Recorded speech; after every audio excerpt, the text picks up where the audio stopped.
So this lecture is continuing with the theme of the Civil War, but in this case, we are focusing more on how and why the fighting of the Civil War becomes centered around emancipation or ending slavery. And this lecture is also going to officially end the Civil War because we've been talking a little bit about in past ones about how uh, the March to the Sea, Sherman's March to the Sea, really destroyed and sort of broke the back of the South, but it doesn't officially bring about a peace treaty or a real end to a war or reconciliation. So this one is going to be the official wrap up of that topic here. So turning it into a war for emancipation. And that is what I want to discuss first is why wasn't it originally won? Why didn't Abraham Lincoln in the beginning want the Civil War to be a conflict over the issue of slavery?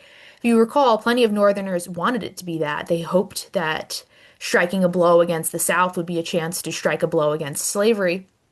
And many abolitionists joined the Union cause with the hope that it would eventually turn into such, or that simply hurting the South would be a way to get back at them, or a way to bring about an end to slavery by destroying their economy and their infrastructure.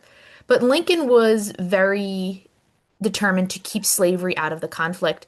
And the reason why is first and foremost is that he wanted the broadest possible support in the North, and he knew that not everybody in the North was an abolitionist. There were plenty of them up there, but not every single person was. There were lots of people who could get behind the cause of keeping the Union together, but they were either ambivalent or against ending slavery because they either thought it's the South's business, let them keep it, or they just couldn't envision an equal society. They didn't want to see free blacks in the United States, whatever their reasoning was.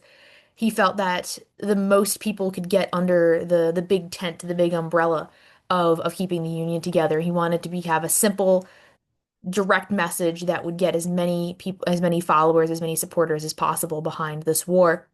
And he knew that that was a good rallying point, is keeping the nation together. They agreed on unionism. But another reason why Lincoln really didn't want the war to be won over slavery either is because he was really hoping to keep some border slave states in the Union that hadn't seceded, they hadn't left. Delaware, Maryland, Kentucky, and Missouri were all states kind of straddling the line between the North and the South, known as border states. And those border states had slaves. They were slave states. But those states, Delaware, Maryland, and others, they had not seceded. They had not left the Union. And Lincoln was really hopeful that if he kept the message like, hey, we just want to stay together, he wouldn't scare these states off because he was worried that if he immediately was like, okay, we're at war together now, and yeah, we're going to try to destroy slavery, that that would have just sent them right into the arms of the Confederacy, that he would have lost several more states and made more enemies for the North. So Lincoln had his reasons in the beginning, even though he was himself someone who thought slavery needed to go. He had a mission here, and that was keeping the Union together. All right, that's the first quiz question. Why didn't Abraham Lincoln initially want the war to be a conflict over slavery? And in this case, it it's kind of the enslaved Southerners themselves that help that force this conflict to become one over slavery. And part of this is due to the fact that many enslaved Southerners saw this as an opportunity and a chance to gain their freedom. And a lot of them would run off to the Union lines and see them as a liberating force. And a lot of Northerners saw this as a problem, like this is going to make slavery an issue of the war, which they did not want to do for the aforementioned reasons. And part of it was you could see this reflected in 1861. Congress proposed the Crittenden-Johnson resolution, which tried to state that they wanted to officially make it so that this was not the aim of the war. This was not the object of the war, it was not to end slavery. And this did not pass, mostly because nobody wanted to make that the decision yet. But it kind of gets taken out of their hands. General Benjamin F. Butler was a Union general, and he had a lot of slaves in the South when he was stationed in the Virginia area. Down there, when they were around there, they would come and run up to the Union lines and proclaim freedom, essentially. And Butler saw this as an opportunity to deprive the South of resources. He called them contraband slaves or contraband of war. And contraband is simply something of value that is taken by the enemy or from your enemy during war in order to deprive them of a resource, to prevent them from using it. Like contraband of war is anything useful. And Butler saw right away that, hey, enslaved Americans are inherently useful to the South, and the South is using them as part of a war effort. They are using them to dig ditches and in military settlements to their blacksmiths, their cooks, their ditch diggers, their laundresses. They're doing all sorts of manual labor. They're growing crops to feed the South. This is a very dangerous thing. We can't allow them to have it. So he declares anybody who is enslaved that comes to his camp a contraband of war, and he's essentially says he's going to keep them because he doesn't want to send them back. Even though the war is not about ending slavery, he is concerned that this is something that if we don't keep these people, then the South will use them to their own benefit. And part of what happens is Butler tries to encourage people to stay when they do come to Union lines. He doesn't want them to go back to the South and be useful to Southerners and to be useful to the Confederacy. He doesn't want them to have more available labor. So they start to create these contraband education centers where this is what this image is of. It's a photograph of contraband slaves being taught to read. They're being given a free education because that was something they had been deprived of during enslavement. All right, next question. Why were enslaved Americans considered contraband during the Civil War? And this is when we first start to see abolition become something that is uh, seen as useful during the war. It's seen as a tactic, wartime abolition. And wartime abolition is something that becomes it's just it's very what's the term I'm looking for? It's pragmatic. That's the term I'm looking for. It's a pragmatic decision. It's not a one made emotionally. It's just considered something that needs to be done in order to end the war. Everybody could agree on ending the war, but and if destroying slavery will help destroy the rebellion, so be it. It will bring up that's what they're going to go with. So people get behind getting rid of slavery simply because they see it as a way to destroy the South. When you have these contraband slaves, you want to keep them away so that they can't help do anything for the South, go for it. And this is when it even becomes part of the North's mission to attempt to end slavery in order to deprive the South of a resource. They're passed a series of confiscation acts in 1861 and 1862 that are designed to give Union troops explicit permission to take slaves if they find them and free them because they're simply confiscating valuable property of their enemy. Some people kind of balked at this, at being a much too blatant use of federal power, and it was too getting too into that territory of depriving people of private property, even if they were the enemy. So there was some controversy over the Confiscation Acts, but you could see with the fact that they were some passed and it was being toyed with, that there was more and more of a recognition that if nothing else, abolition could help win the war simply by not allowing the South to utilize the forced labor of the enslaved population there. You could see this image here is a piece as part of an envelope from a soldier's letter during the war, where they're talking about the individuals down here with the tools, volunteer sappers and miners. They were contraband of war. They look pretty useful. This is a piece of the northern propaganda. They look very useful. Look, don't you want these people to come and help out? They can dig ditches and set up camps and farm. You don't want the enemy to have them. So it starts out as a very pragmatic thing.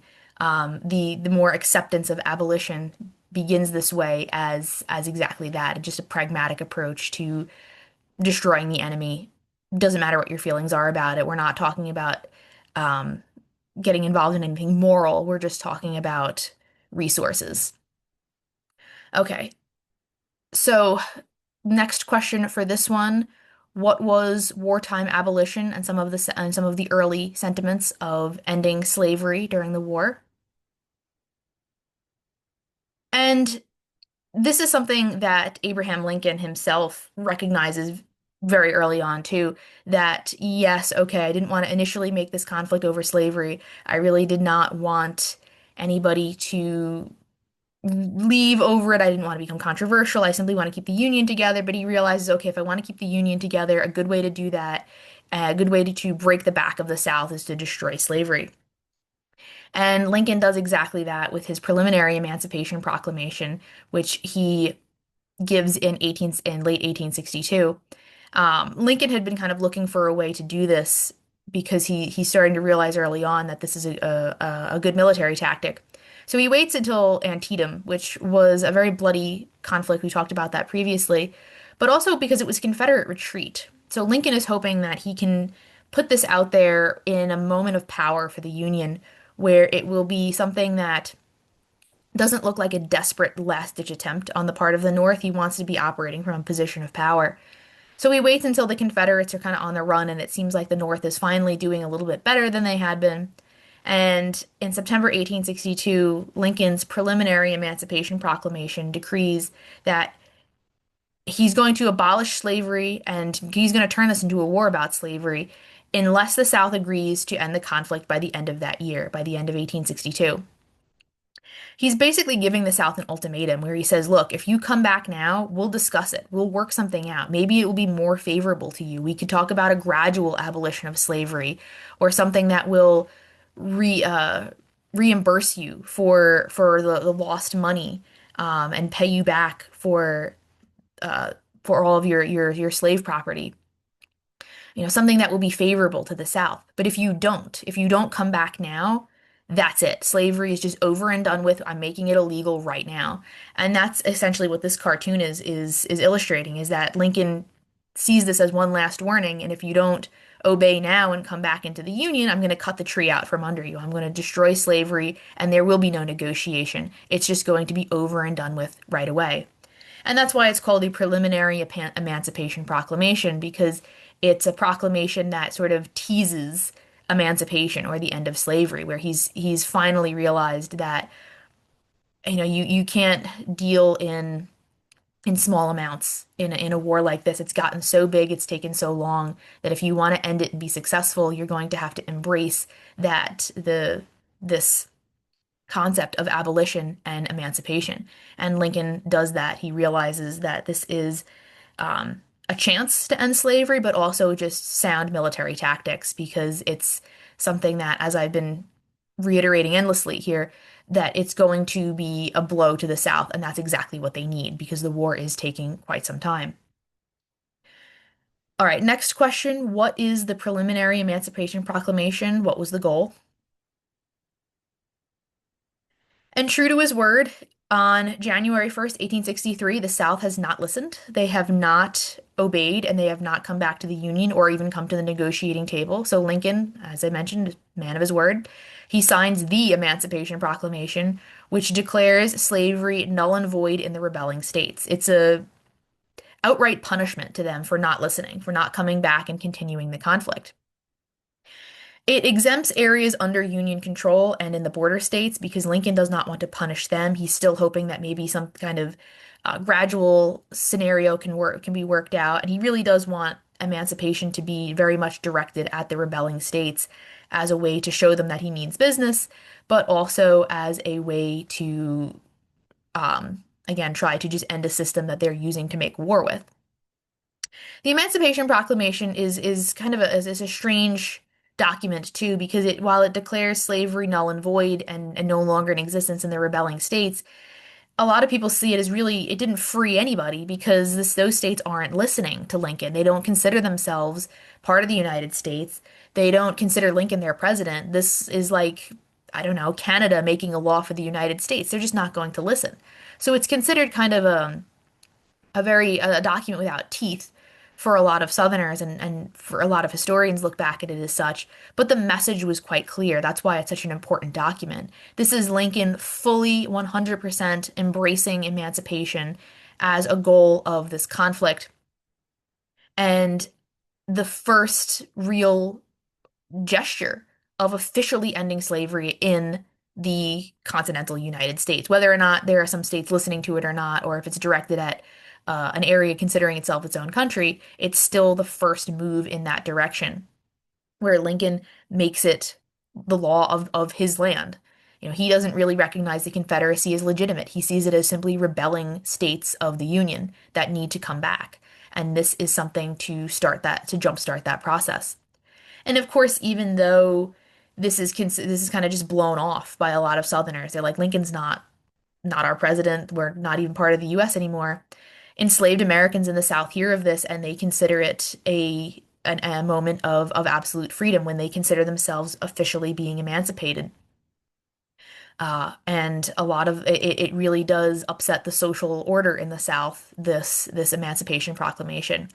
And it's kind of it's a just leads to this avalanche of emancipation going on because even though it exempts area under Union control or areas in the border states, plenty of enslaved Americans in border states are going to consider that they see that this is that the process, uh the continuation is headed in the direction of emancipation. They're very eager um to accelerate it and to expedite it. So there's more escapes. It's harder and harder to keep a lid on slavery now that emancipation is in the air. Okay. Next question. What was the Emancipation Proclamation? And part of this is during emancipation, um, Lincoln also starts to encourage more enlistment and wants to um, bring in black men. It's going to be mostly and directed at men to officially fight in the conflict as part of the United States Army. Because the Emancipation Proclamation also announces that they will officially accept enlistment of black men into the Army and Navy, which had been banned before that. Yes, they were helping as contraband, they were working as laborers, but they were not in uniform as official soldiers or troops. And there are plenty of concerns that people in the North have about this. They're okay. Some of them, there's degrees of acceptance. Some of them are okay with emancipation, but they're not really okay with black and white soldiers fighting at the same level, at the same rank, in the same uniform. And a lot of Northerners were very concerned about this, that this might hurt the war effort. Lincoln is thinking, hey, wow, why not add them to the ranks? We could use as many people as we can get to fight for the cause of Union. Sounds like a good plan. But a lot of some Northerners, especially Northern military officials, were thought that this might hurt the war effort because they were worried that recruiting black troops would scare off white enlistments. They're thinking if they don't want to fight side by side with a former slave or a black Southerner, why are they going to risk their life and join the military to do that? And they just didn't want to alienate any white men from enlisting and scare anybody off, really. Um, but there was also just a lingering concern too that the black troops would not be fit to do so or suited for it. That there was some lingering racism there, that they would not be capable soldiers or they would take too long to train. But regardless of those several of those concerns, they do, especially again, it's men. Black men enlist in droves, and about 180,000 will officially serve the Army in a military capacity, and about 24,000 will enlist in the U.S. Navy. And part of their motivation is obviously that this is a way to literally fight for freedom, that they can strike a blow back against their oppressors. This recruiting cartoon here of the 22nd Regiment of the U.S. Colored Troops, because they were usually segregated into what was called colored regiments. The little the Latin phrase up there, you can see that up by the top, Sic semper tyrannis, as always to tyrants. Um, This one is something that kind of encourages like, look, you can fight back against this is if you know uniforms, that's a very obvious Confederate uniform right there. And this is the very classic Union style Northern hat. Um, this man is depicted as being a former slave, and he's got probably a very high ranking Confederate official there at bayonet point. So he was able to kind of really turn the tides there, which is a very appealing prospect for a lot of enslaved men in the South, be able to kind of reclaim their masculinity and their autonomy by fighting in the war and possibly bring about widespread abolition and freedom for themselves and their families. Okay, next question. What were some of the concerns that Northerners had regarding recruiting black troops? And as I was kind of talking about earlier, just picking back up with that, the motivations here, obviously a big one is just literally fighting for freedom, and being able to turn the tide and turn the tables really against your enemy. There are some other motivations too that are going to encourage Black Southerners now that they can, thanks to the Emancipation Proclamation, to serve in the Union Army. A big motivating factor here was political and social equality that they felt would await them if they served in the war and were successful. This cartoon here, I'm not sure if this is your left or right, but it's the one with the woman. This is the kind of personification of America. And I know it's very hard to read down here, but the caption says franchise, and in quotes it says, and not this man. And the message of this cartoon that made the rounds around the end of the war was that conflict and fighting and having served one's country and even lost a leg, this man here has clearly had a leg amputated, he's on crutches, should entitle black men to the vote after the war is successfully settled. So it's kind of a plea to see the recognition, the sacrifice, the patriotism, and the worthiness for citizenship that fighting would bring. And a lot of black men did realize that or at least hope for that this would facilitate post-war political representation. That if they could use that as leverage, as a bargaining chip to say, hey, I know we don't have the right to vote now, but we've served our country well. We deserve enfranchisement. We've served alongside everybody else alongside other men who have been able to vote. We've kind of proved ourselves. So that's another motivating factor too, is the thought of potential political representation after the war. And of course, also just the potential for more social equality, having fought and having proven, their mettle, their capabilities, both mental, physical, and as I mentioned, as patriotic citizens willing to lose a leg for this conflict. This cartoon is also one that makes the rounds too. A man knows a man. Look at them. There's a white northerner, and it's unclear where this man is from, but clearly both of them have lost a leg for a good cause. So they both fought for the Union, and it's showing sort of some comradeship. And it was another thought that motivated black men to fight, is that if they were able to prove their service and sacrifice, that people would see them as be more willing to see them as equals in the post-war United States. A man knows a man. This is something that's going to unite them. It's something that they'll have in common. They'll have this common bond of war service, and it will be a real badge of honor, something that they can use as social leverage as well to advocate for being treated equally in and possibly even befriending other white Americans, white American men, especially in this case. So plenty of motivations that are bringing more black troops into the conflict. Obviously it slowly became a war of emancipation, but for them it had always been such, even when they were not allowed to directly participate in it. And it grows in significance as the war continues, with more motivations stretching beyond simply emancipation and freedom, ideas of political equality and social equality as well as a potential reward there and something to encourage continued participation in the conflict. All right, next question. Besides fighting for freedom, what were some of the other motivations Black troops had for fighting in the war? And as I mentioned, social and political representation and equality, there was also some experiments going on to try to facilitate this, because even as early as 1861, there was some thoughts about what are we going to do in the North anyway? What are we going to do if and when we do free all the slaves in the South? Like, what's going to happen? So they're trying to plan for that, even before the war even really gets off its feet.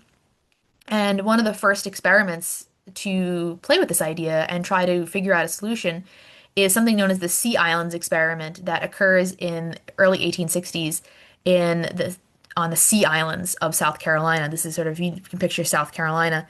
This is the Sea Islands down there in the southern part of that state, closer to Georgia off the coast here. And what happens in this is early on, the U.S. Navy gets a pretty decent early victory, one of their few, and in the early parts of the war anyway. The U.S. Navy gets control over Port Royal in South Carolina.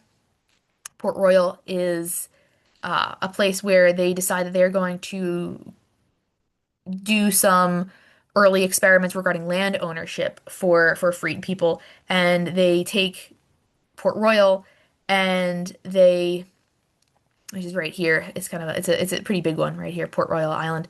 They capture the island of Port Royal, and all of the white Southerners that were there kind of flee because the North is in control, and the U.S. Navy helps facilitate farming and land ownership for black Southerners that they have freed. And it works out very well for a while. It shows they wanted to see if they could do it because a lot of that was a concern with Northerners is if freed slaves would even have the wherewithal, the capability to be self-sufficient. And they wanted to see if they could, and it turns out, yeah, they really can. They're pretty good at it. And it works out very well. But there was just a lot of pushback against this experiment in the Sea Islands about land ownership because that was seen as a lot of times a step too far. Is that okay? Plenty of people are okay with ending slavery. They don't want human bondage, but they're not envisioning freeing all the slaves and suddenly giving them land and making them equal to all white Americans either. So the Sea Islands experiment was more of something that a lot of reformers wanted to use as an example of the ability for Black Southerners to be self-sufficient, but it doesn't really do much politically. There's too much controversy over, because land ownership is a big deal. There's so much controversy that it really doesn't go much further beyond this. And the promise of land ownership and self-sufficiency isn't really quite delivered on very much once the war is over, despite the fact that it was seen as viable thanks to these experiments. There was just too much worry that, especially as the war kind of comes to an end and it becomes clear that the South is losing, that that would be too hard of a punishment on white Southerners to just deprive them of all their land and redistribute it to freed slaves. There's still a lot of respect for the sanctity of private property and of land ownership, and to take it away from someone to give it to someone else that was a real radical thing to even suggest, and it doesn't go very far. But there was attempts, there were things going on. You could see these early movements where they're experimenting, as the name implies here. They're thinking about emancipation, they're thinking about land ownership, they're thinking about social change, regardless of how successful it ends up being for or how many benefits it actually ends up having for those Black Southerners. All right, next question. What was the Sea Islands experiment? So back to back to some of the political stuff going on with the Civil War. And what's going on here is that regardless of the question over Black integration into white society or into just simply into free society, by early 1865, it became clear to Lincoln that it was time to just officially end slavery and put it really on the books. No more proclamations, no more half measures. Time to try to make it an amendment and change the Constitution. And when the war is really going in the North's favor now, Sherman's march to the sea, really, there's not much resistance left from the South. In January 1st, 1865, Congress officially passes the 13th Amendment, and the 13th Amendment abolishes slavery officially, which is also marking the very first time the word slave or slavery is used in the Constitution. If you recall, prior to that, it was quite ambiguous, and it was the Confederates that ended up putting that in their Constitution. The first time it appears in the official U.S. Constitution is to ban it. So the 13th Amendment makes that an official thing. And it's definitely a sign that the war has officially become one of emancipation, but also that the North is quite certain of its victory following the March to the Sea, that they can do this, that they'll change this amendment and not really have to worry about who cares what the border states think now. We're on the ascension here. We're winning. And this image here is the celebration going on in Congress after the passage of the amendment in January, when the news breaks about the 13th Amendment officially abolishing slavery. And following, not too long, several months later, is the Confederacy just continues to fall apart. And by April 1865, the Confederate capital, Richmond, finally falls and surrenders. And we're getting towards the official end of the war now. They're just crumbling. The war rapidly comes to a close. And the Union ends up occupying Richmond, and Lincoln goes and he wanders through the captured enemy city, and legend has it that he is just besieged by everybody there. They are just people are falling at their feet to thank Abraham Lincoln because he's risen to the status of almost a deity amongst many Americans and among newly freed people. And the story goes that apparently Lincoln was very humble and very shy about it, and he kept telling people to please stand up, that this is not right. Please don't bow at my feet. Just stand and shake my hand, but please don't do that. And he was very uncomfortable with it.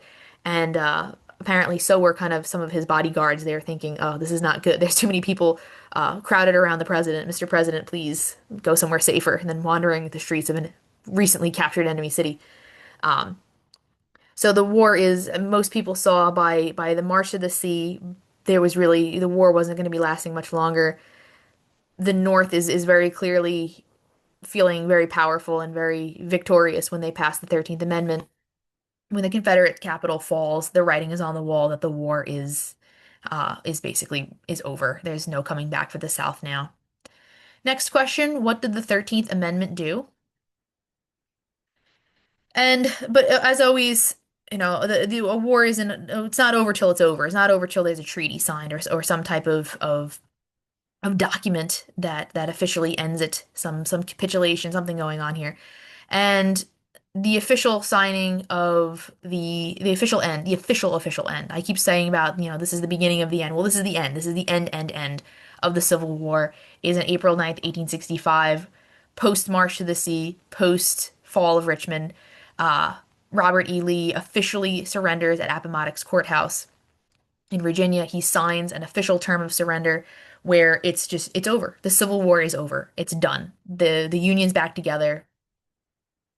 Absolute finish. Absolutely finished there. Lee is not willing to sacrifice any more men for a lost cause, a finished cause, and he realizes that. So he signs these terms of surrender. And the terms of surrender are pretty straightforward, especially for the South. Basically, it's over. Everybody has to surrender, all Confederate troops, no secret fighting, no trying to bring this back up again. It's done. You have to just simply agree that you lost and you're back in the Union. Sorry. And you have to surrender your weapons and any other military property. Um, However, they're also very lenient, these terms of surrender. Basically, the North says, hey, if you put your weapons down, just go home. You will not be persecuted. You will not be prosecuted, nothing like that. There's really no punishment for the regular Southern foot soldier. Just don't start it up again and go straight home. And that's really about it. They're looking at this point for reconciliation. They don't want to crush the South any more than it's already been crushed. They're hoping to wrap this up quickly, bring them back into the fold, keep the Union back together, and get back to normal as quickly as possible. And to that end, they're trying to mend bridges that have been pretty severely burned, maybe not destroyed, but they're a little rickety. So part of it for the North is part of the surrender terms is that the Northern soldiers are explicitly banned from taunting the South. They're saying you're not allowed to gloat and point and laugh at them or do anything to rile them up. You have to be pretty humble about your victory and just be nice to them. You don't want to overtly celebrate or anything. And a lot of these measures are sort of a blueprint for what will happen, where it's going to be an extremely soft hand that is given to the South. They are going to be treated very, very softly and very leniently by the North in an attempt to win them back over and not push them into attempting a rebellion again. Unfortunately for Abraham Lincoln, he will not live to see that. He will not live to navigate the United States through the delicate post-Civil War era because on April 14th, 1865, Abraham Lincoln is assassinated by Southerner John Wilkes Booth in a theater. Lincoln had been watching a play and he's just shot by this Confederate sympathizer, Booth, who was really hoping that if he killed Lincoln, the great emancipator, that it would reignite a wave of fighting in the South, start the war over again, catch the North off guard, and perhaps give them a second chance for independence. That is the South. It doesn't work because the South is very much heavily beat, and all it does is make it so that the North and the entire country really is going to have to put itself back together under new leadership. Leadership that is not going to have the same wisdom and charisma and knowledge, understanding of everything that Lincoln did. So it really sets the period of Reconstruction and reconciliation up on a bad start because Lincoln had a plan of how to do so, and it's going to be left to his vice president, who is not going to have the same ideas and the same plans that Lincoln did. And it is also unfortunate too, just that, all of the work that Lincoln did, all of the effort and energy he put into it, he never really gets to live very long to enjoy a United States that is not split by conflict. All right, final question. What were the terms of surrender that for ending the Civil War? So as I hinted at here, the next lecture will be the final one for this course, and it's going to cover the Reconstruction period, which is trying to build the country back up together again and do so with a brand new segment of the population, and that's going to be newly freed Southerners, freed slaves, what to do with them, how to integrate them into a free society.